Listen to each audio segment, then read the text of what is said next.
Hi, this is Patty Ridings, and you're watching Southland TV. We are bringing you a subject today on high conflict parenting counseling. To help us understand this very difficult subject, I have a very dear friend, our dear Whitney McDaniels. She is an LCPC. She's also a certified mediator and a parenting coordinator for Associates in Professional Counseling. Welcome, Whitney. Thank you. We have been talking a lot this month, and we're doing a lot of different things about bringing parenting issues and helpful tips on how to be better parents. Sure. Now, this subject today, the high conflict parenting counseling, is totally something that nobody's addressing, and many of us don't see ourselves at all being affected by this.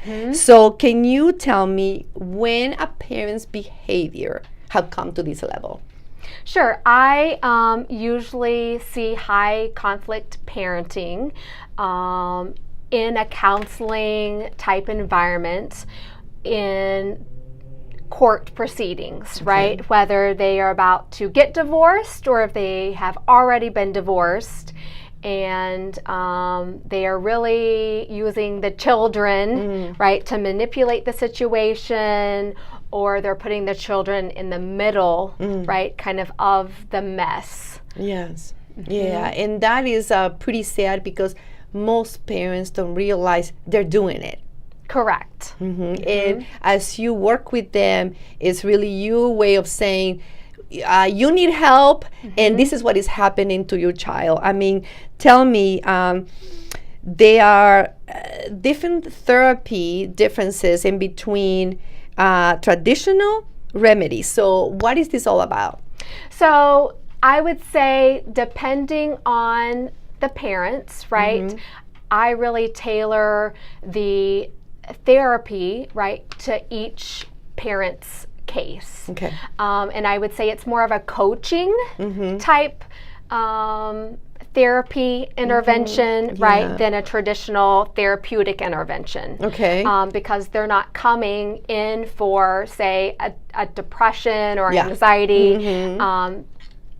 Their case might be causing them some anxiety, right? Or, one party might, have some depressive symptoms, but I would assess that and then maybe refer to one of my colleagues for them to see somebody individually to deal with that individually. But my goal when I get a high conflict parenting case is to really work on their communication. Okay, wow, that's great. To really work on how can they work together and not use their kids, right, to do their communication for them or, use them against each other. Wow. In the most extreme cases, right, sometimes we see one party alienating, right, the other parent from the kids, which is really severe. And I think that as you start describing this, can you give me more samples on the effects that this high conflict parenting has on the children?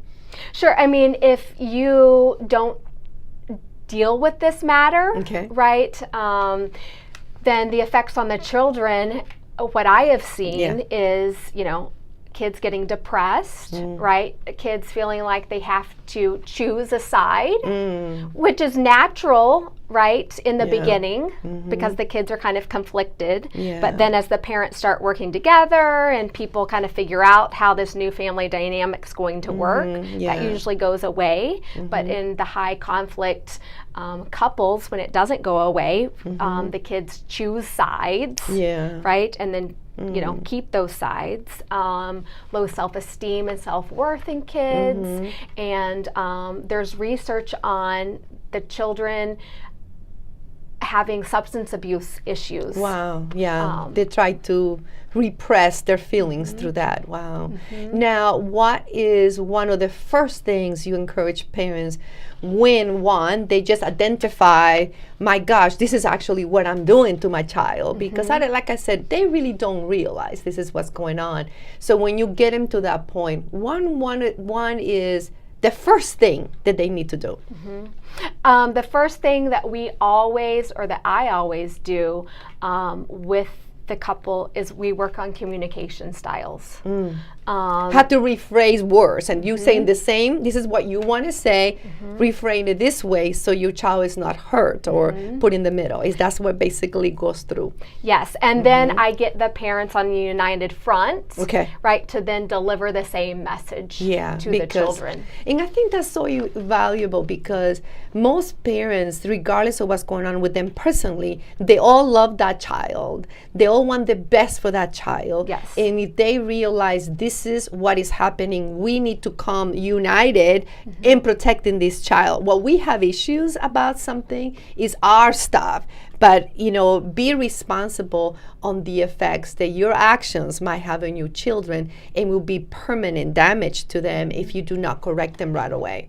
Because they feel like it's their fault, and if they don't do what the one parent says, they're not going to get the same love, and that reassure them is probably one of the key things for that child. Right. And I remind parents, right, if you were still married, right, you would be doing this, right? Just because you're divorced, you still have parent, right? You still have the children, yes, right? Yeah, you're still a dad, you're still a mom, right? And I know that there's training up there available for them, or like you just mentioned, you just tailor it to the specific couple, correct? Right. So once again, depending on the case where they are, if they're just getting divorced, if they've been divorced but been fighting for years, right? It really is tailored, right, to their individual needs, right? It's not a cookie cutter type thing. Yes. Are the children involved in the therapy? So not with the parents, right? Because they will never be real. Right. It's called high conflicts for a reason. Right? I don't want the kids to come in and then feel like they have to align in certain ways. I would definitely pull the children in, see where they are, and assess, what kind of therapeutic interventions, if any, if they need, so that they could have their own support. But, usually due to the high conflict situations, I wouldn't want to put them in that room with the parents when they're already being pulled in those directions. That's very wise. I think that should make a parent out there who sees themselves right now and say, maybe the situation is so stressful in my life going on right now, I'm probably affecting my children. Sure. Can they reach out to you? Again, what is your phone number for them to call you and to call the Associates in Professional Counseling? How can they reach you? Sure. My direct number is 708-448-0884, extension 25. And the last question that I have is, when do they need to know an intervention is needed? Like now? What would be you got to get the phone, you got to get to the phone, call somebody right now. What would you think that will be? So my kind of rule of thumb, right, since I've been, working with high conflict cases for a while now, is if they're not communicating, and if they've been in the family law system for a while, and it hasn't been working, right? If they've been with their attorney for a while and they're not making any headway, and it's dealing with communication and schedules and children, it doesn't hurt, right, to try an additional intervention on the communication issue.